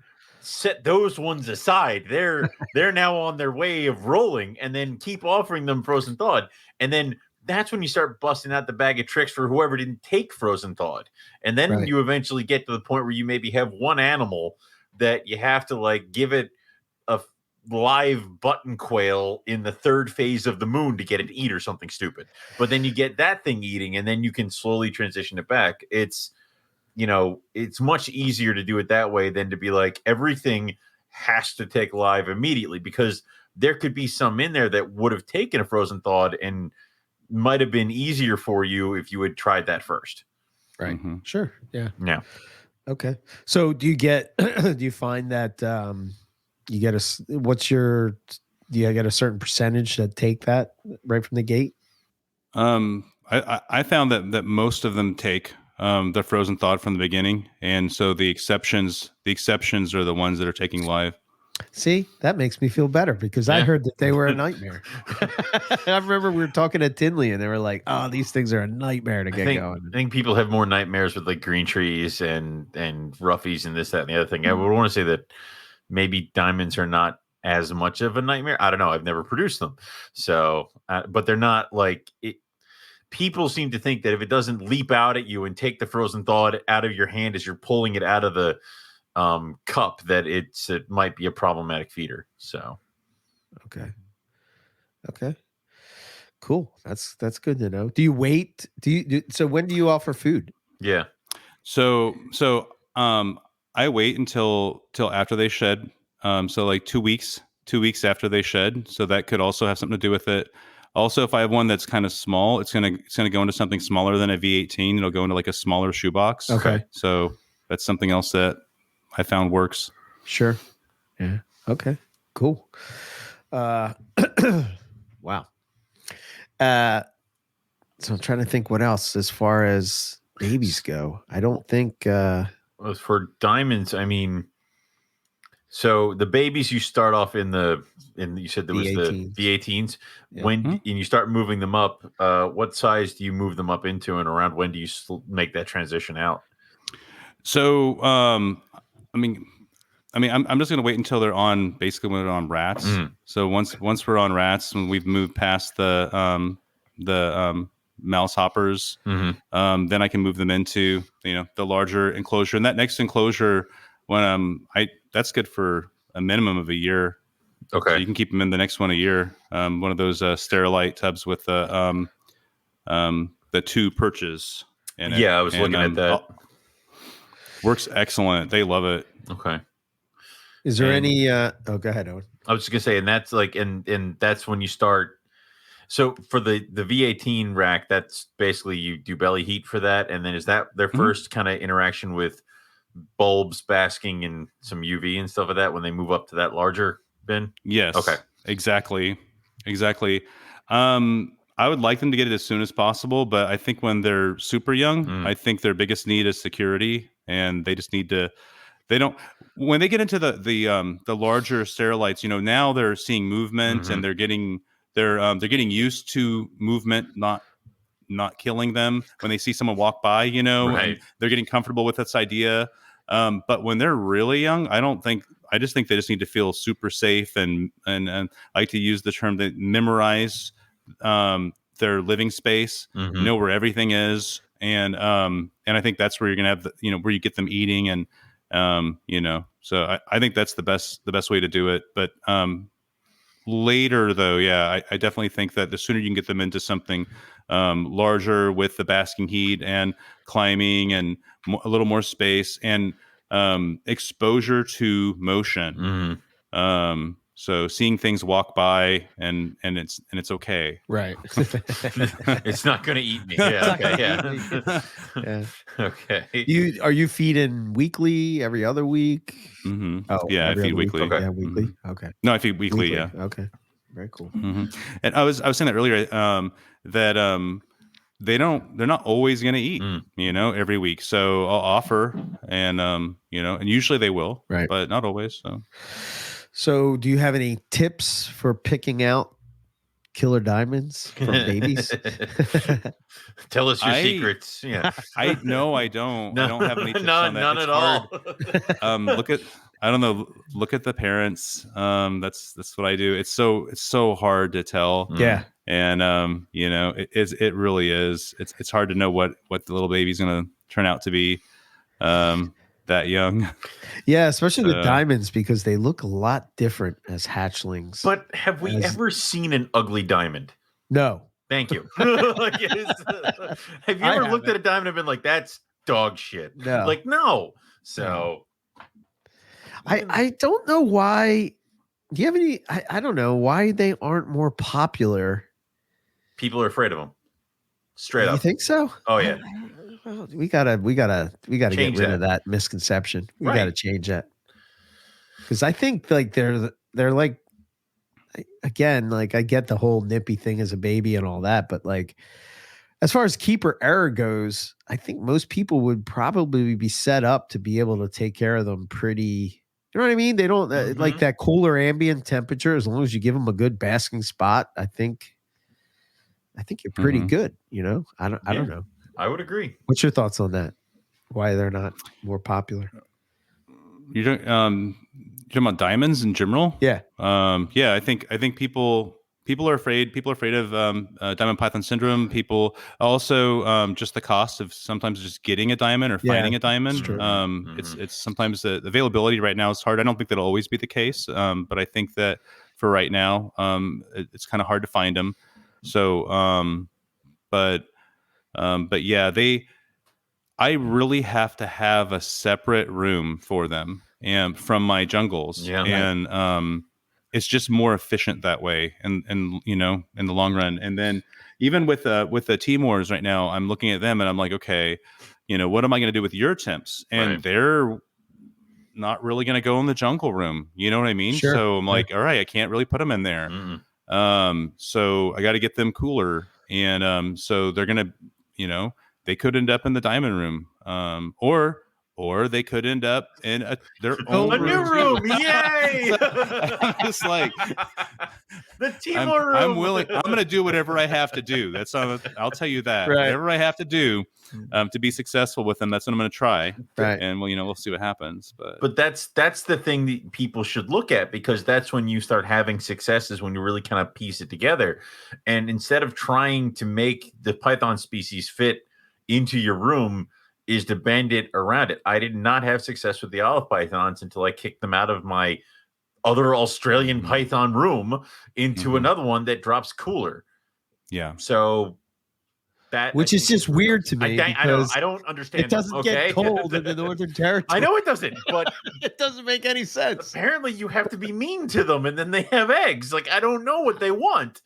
But that's just the way it goes sometimes, is that if you kind of take yourself out of the equation, or also kind of just try to focus more on what you're seeing and what the animal's needs are, you're going to have to, you might have to have more than one snake room. I guess there's some validity to that, right? Because most people, when they're getting into if they get a carpet python, they're probably going to get a jungle or a coastal or something like that, or an IJ. Right. And then you can't really keep those species together because my diamonds are right over here in this room, you know, which is totally separate from my other carpets over there. So, yeah, I guess that makes sense. Yeah, but, I mean, you can. But damn, man, they're beautiful. I don't understand why like people won't make the you know. It's not like you have to like redo your house or something in order to keep them in a room. You just can't have a packed room full of hot snakes and all this other stuff. Like, you know, which. I mean, we've said it numerous times on the show. If I could go back in time, I'd have started with, you know, all spring breeders, all cold loving pythons. That's all I would have. So, yeah. So, okay. So on your website, you sort of mark yourself as a small snake breeder. I like your 3 goals. Maybe you could talk a little bit about those. I thought that was pretty cool. And if the listener wants to check out the website, it's tampasnakes.com. So you should go over and check it out, because like I said at the beginning, I really like how you have it set up. I think it's really sharp. So I don't know tell us about the 3 goals and what's your idea of a small snake breeder.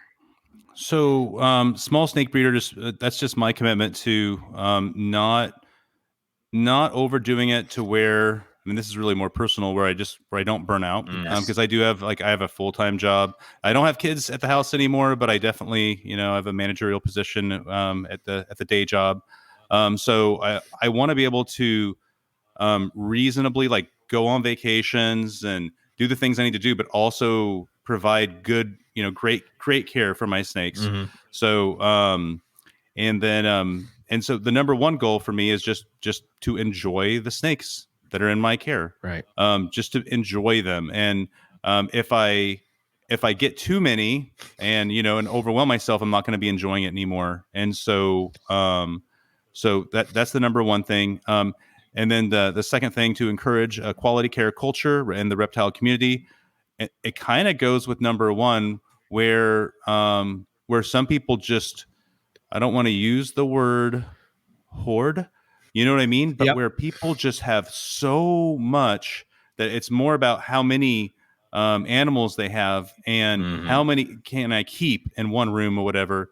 And I don't know if are they really enjoying those snakes? Are they really students of the serpent, or, Right. so I look at that. And then to increase awareness, information, and excitement about Morelia spalota. I love it. I absolutely love it. I think that anyone listening to this, if you are at shows with your snakes, you could get in on this. It's a good time. Show up there with your carpets. Bring something pretty, and you'll get lots of attention. I have so many people come up and say, "Hey, these are not ball pythons." I'm like, right? Yes, right. you were correct. And they're like, these look better than ball pythons. And I'm like, well, that's a matter of opinion, but I happen to agree with that also. And but yeah, so a lot of people don't know a whole lot about carpets, and so this is a great opportunity if you're a carpet enthusiast to get out there and show them off. So yeah. That's very cool, man. Yeah, I can totally relate to what you just said as far as having too much, because I think over the last couple of years I had too much, and to be able to sort of it's so hard to be like, cut this project out, because you feel like, at least in my brain, it's like, I'm going to regret selling this, and then down the line I'm going to want to, what if it's not available again? And I make all these excuses in my head, but I think ultimately what it did was take me away from enjoying the animals, to your point, right? Where I'm just cleaning a cage and filling a water bowl and moving on to the next. And, it just, I don't know. I'm getting to that point where I'm slowly getting back to having a collection where I'm not stressed out about, oh shit, I gotta go clean, oh shit, I gotta go feed, all that kind of stuff. So I think I don't know, do you think that the reptile hobby in general is moving towards that way? It seems to me that, but I could be wrong. I think so. Yeah, I think so. Yeah, I would agree. I think that's a good thing. I think we're moving in the direction of bioactive enclosures and everything, so I think we're starting to think of quality more, the quality of life for the animal, and and it does get you kind of plugged back in, going from a big collection to a smaller, more manageable collection. Is, like you said, you get to enjoy them more. Like, I was hanging out with my ring python yesterday, and I'm like, this thing is insane. And I love it. Like, I love that it's crazy. Like, and normally, if you have a room where every single cage and every single bin is just chock full, you don't have time to just sit there and enjoy the snake. You gotta, here's your water, here's your paper, close the thing next. Like, you have to, and it defeats the purpose. It takes away from it. So I think more people are going for quality over quantity. It's like what Rob was talking to us about, is having the perception of having a really large collection, but not really, though, like only having a certain amount. So I like that more and more. Right. So, yeah. 100%. Okay. I like the idea of, once I do get, and I'll send you guys pictures when I get the AP cages in, but so the diamond room is going to be a whole lot of cages, a lot of enclosures, and not a whole lot of snakes. Right. But it is going to be a room that's like, whoa, what is this? Right. That's the goal. What is this? It's like, I have like 9 snakes in here. That's it. Yes, that's it. Right. And that's all I need. Right. So, That's your own little awesome. chunk of Australia. That's kind of what I'm looking for. I dig that, and I would love that for that kind of a setup. So yeah. Oh, that's cool, man. That's awesome. Yeah. It's just like, especially, and I'm sure my other carpets would do this, but I just don't think that they're set up the same. But I've noticed with my diamond pythons that they'll come out and they'll bask at that same time every day. They'll go into that spot. They'll move, somehow they know that the light is going to be going out at this time, and they'll try to soak up a little bit of heat right before the heat goes off for the night, and and then they're out and about throughout the night, and you're just like, it's 60 degrees in here. You're What not is wrong supposed to with be you, man? moving, and you just see them, going around, and it's pretty cool. So, and I guess you can hit on your closing questions because we're almost at 2 hours. And Alrighty. yeah, I didn't put these in here, so we're going to surprise you. Okay. All right. Yeah. And I'm sure if you listen to the show, you know where it what's goes. coming. So, first we'll start with is if you could go herping anywhere in the world, where would you want to go, and what would you be hoping to find? Oh, I would be looking to see some diamonds.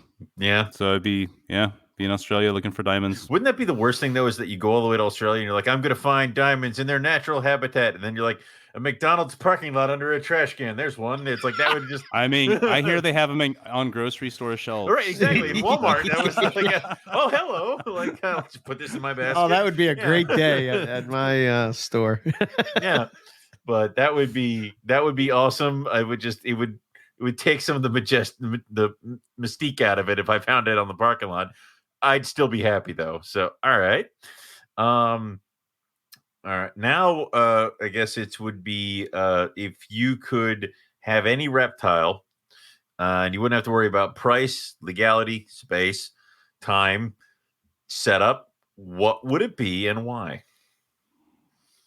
Okay, so my answer to this is very boring. I am just interested right now. The next snake for me is going to be getting a white-lipped, and I know, and I was looking at blackheads and everything, and my girlfriend's like, no, she's like, she doesn't really think they're all that attractive and everything. And I'm looking at them, I'm like, okay, well, so I start looking at the white lips, I'm like, hey, all right, they look great. What about these ones? Yeah, she loves those. I'm like, all right, so we're gonna.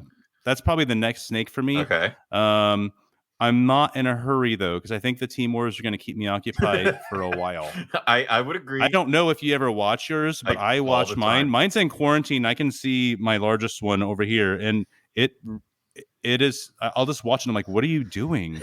Yeah. And these are so my hands are full trying to figure the snake out. I watch mine all the time. I have tons of pictures on my phone that I don't release to you people because my female's cage, she has a huge tree limb that comes from a basking shelf kind of halfway down, and it bends down, and she can curl up right there. And if she lays perfectly still, I sometimes am moving and I won't see her until she moves her head a little bit, and I'll be like, oh, and then she'll just be perfect, beautiful, and sitting up there. And then I'm like, I was supposed to leave like 10 minutes ago, and I'm just up against because her cage is right near the back door.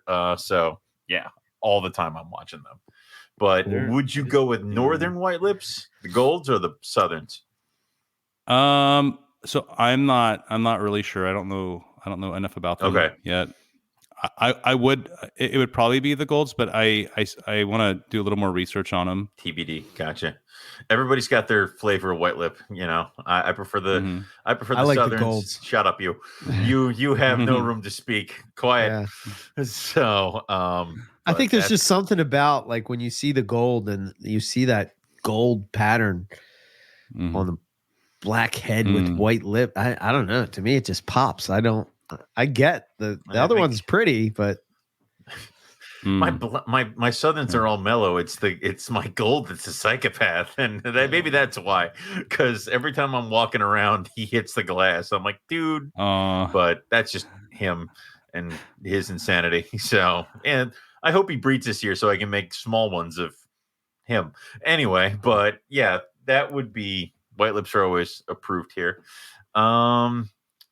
What is going to be the next snake that you're going to add to the collection? So you said that you would get the white lips, but what is the next one that's going to be definitely added possibly soon in this season? Ooh.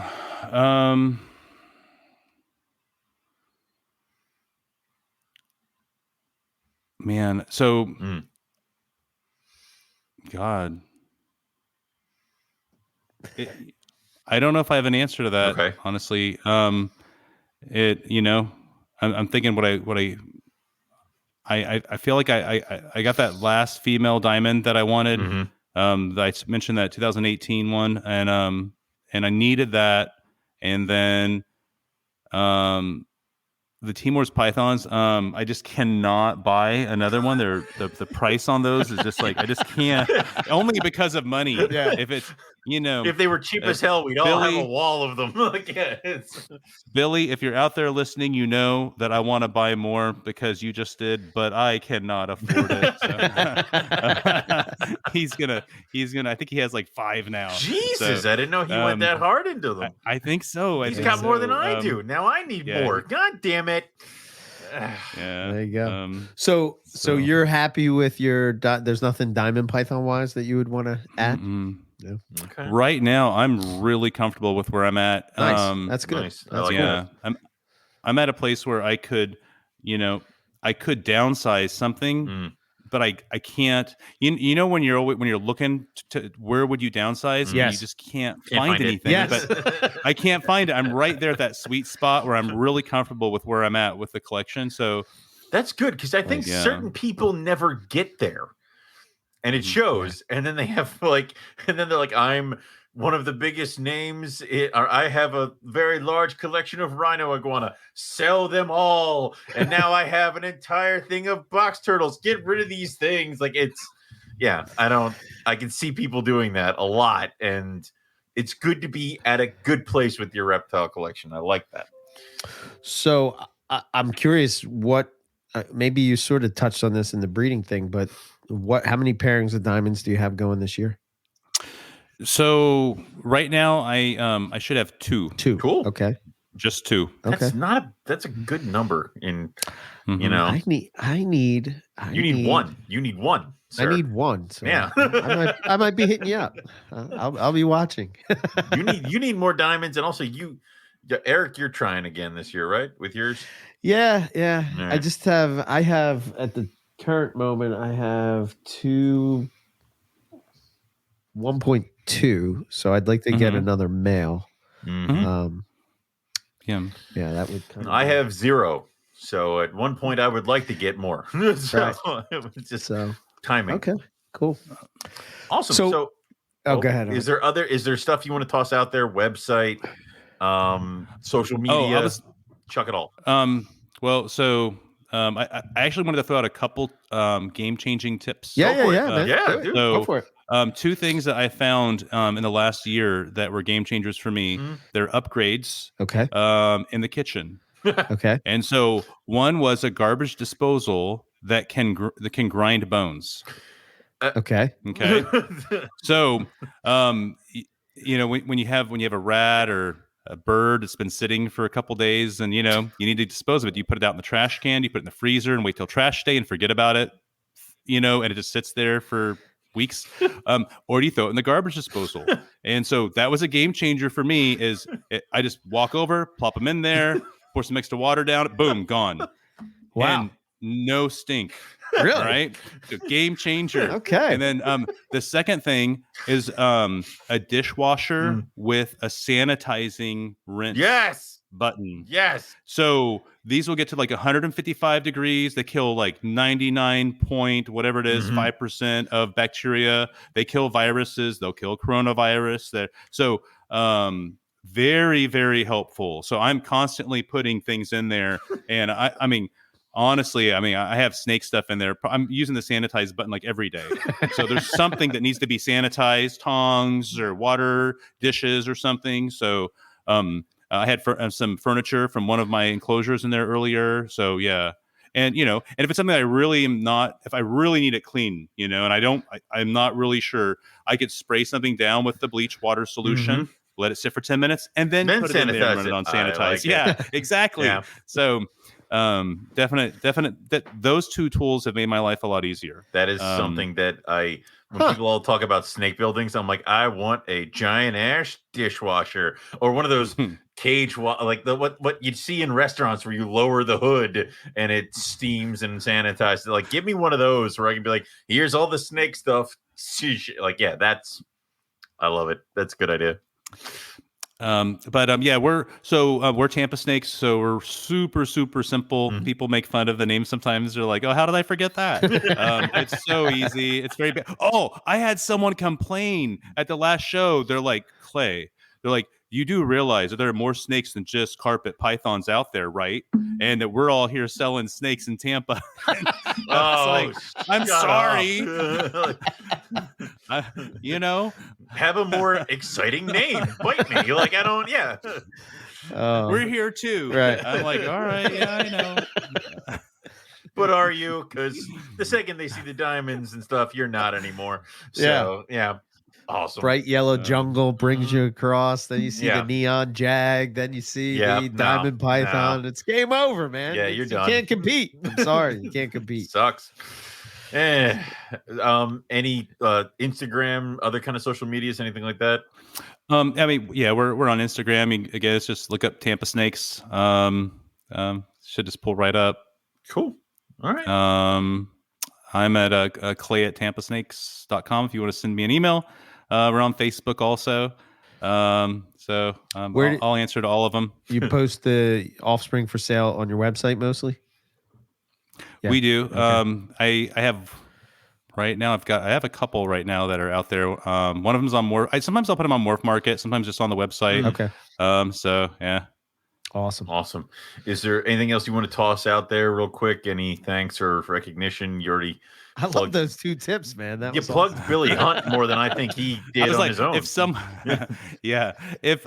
If someone would have told me about those tips, though, I'm just wow, it really changed things for me. My life just got so much easier when I had to sanitize the feature. Otherwise, I was bleaching everything. I'm gonna go downstairs and I'm gonna go downstairs and break my dishwasher so that we can get a new one during all this Black Friday bullshit. I know what Owen's gonna want on his wedding You're damn registry. Right. Yeah. Oh yeah. We need a new dishwasher, honey. Why? Reasons. All right. That's why. So. Very cool. Oh man. Awesome. Okay. Clay, thank you so much for coming and hanging and talking diamond pythons with us. And I appreciate you having me on, guys. Yeah. Thank you very much. Yeah, man. Absolutely. Let us know how the new cages look and how that setup's going to go. I'm going to be real interested to see that stuff in like a year and a half when they get there. So, it could be. We'll see.